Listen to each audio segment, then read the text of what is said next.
Good morning students, this is Kavya. Today's topic is voltage regulators. After this topic, I will tell you another topic, that is metal rectifiers. So before I am going into the definition, I will explain you one thing. So already we know that many electronic devices require DC only. So in order to convert AC into a DC, electronic devices consist a circuit that is called as a LMPS or RPS, which means that linear mode power supply and regulated power supply.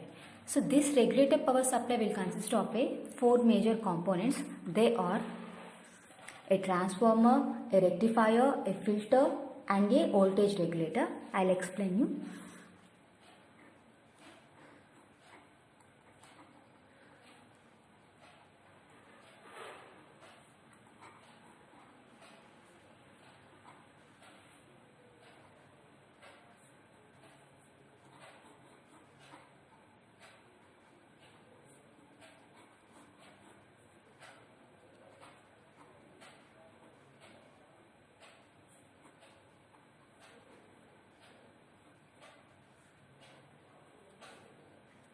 Here the input is AC supply, which is a 230 volts 50 H.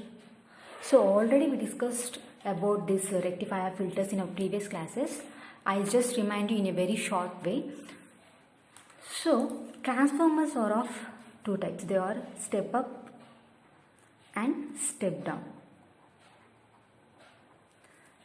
The output of a step-up transformer is higher than the input, and the output of a step-down transformer is lower than the input transformer. But the supply is AC only. The output of a transformer is AC only, but the transformer will either increase or decrease the voltage. Next, this rectifier will convert the AC voltage into a pulsating DC.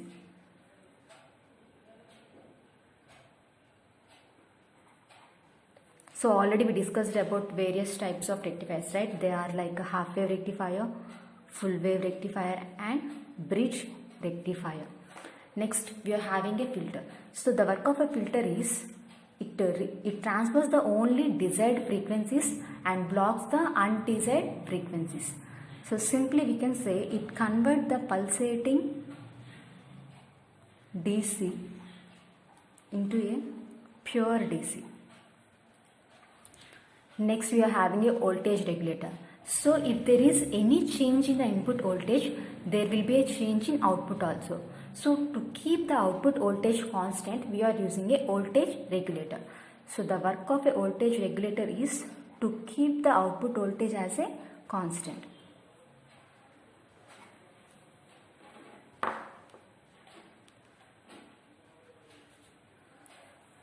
So now we will see the definition of a voltage regulator. A voltage regulator is defined as a circuit which maintains almost constant voltage across the output terminals in spite of the variations in the supply voltage or in the load. So in spite of the supply voltage or load, it maintains the constant output at the output terminals. So it is just introduction about a voltage regulator. Now we will see the classification of voltage regulator. So we are having two types of voltage regulators. They are generator automatic voltage regulator, and next one is supply automatic voltage regulator. So this one will regulate the output voltage of a regulator, and this one will regulate the supply voltage to the load.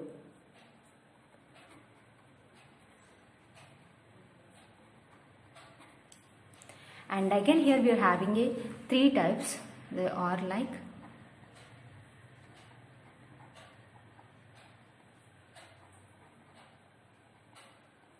type A, type B and type C.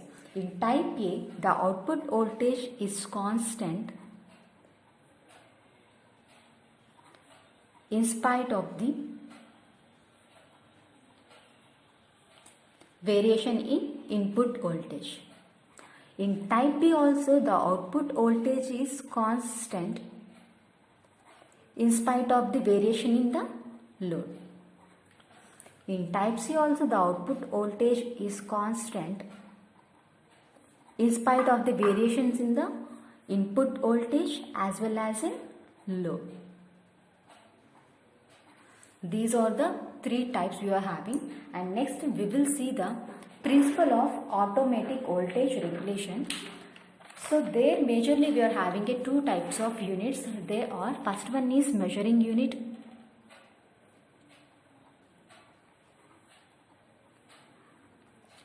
and the second one is regulating unit.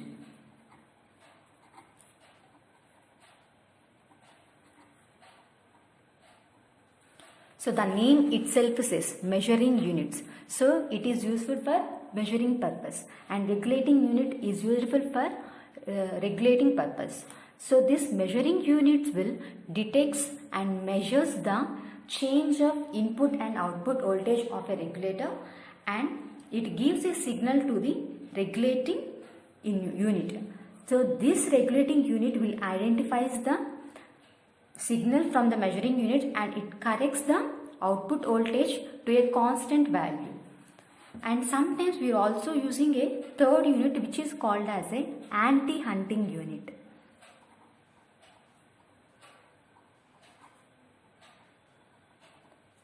So it is used for to avoid the continuous fluctuations.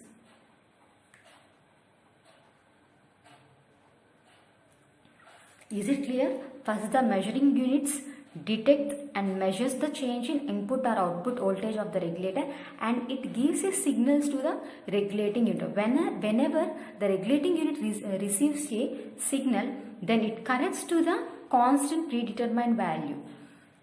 In most of the automatic voltage regulators, only we are using only first two units only. Next we will see the another topic, that is metal rectifiers. In most of the metal rectifiers are widely used. There are two types. They are copper oxide rectifiers and selenium rectifiers. Now we will see the construction of a copper oxide rectifier and selenium rectifier. So first, in copper oxide rectifier, it is formed by heating a refined copper disc of 1 mm thickness up to a temperature of 1000 degrees in air only. Then it can form a cuprous oxide layer which is red in color, and then it also forms a thin black layer of a cupric acid is also formed, and it can be removed chemically and it is undesirable, and form an auspicious graphite layer here over the red cuprous oxide layer. Finally, at the top of the soft material, a lead electrode is formed. This is a copper oxide rectifier, and it can be operated in between 0 to 8 volts only. Now we will see the selenium rectifier. The basic structure of a selenium rectifier is like this. Here, on a nickel plated steel plate, a thick layer of a selenium layer is heated up to a temperature of 1300 degrees centigrade, and this will changes into a grey form. And then a tin alloy layer is sprayed over the selenium surface. It acts as an electrode of the rectifier. So it is the simple concept of a metal rectifiers. Thank you.